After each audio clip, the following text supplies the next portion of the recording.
अशांत राजधानी अशांत परिवेश रातिर अंधार साजुछि हत्याकारी आड्डास्थली फल अकारणे चली जाउछि निरीहंक जीवन। दर्शक बंधु, राजधानी भुवनेश्वर गतकाली घटी जाइछि विभत्स हत्याकांड। रातिर बाइक चोरी बेले देखिदेइथिले युवक।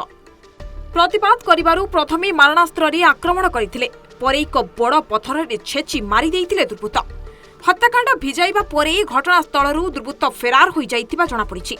एहिबडी अभावनीय घटना भरतपुर थाना अंतर्गत मस्जिद बस्ती में घटी जाइछि।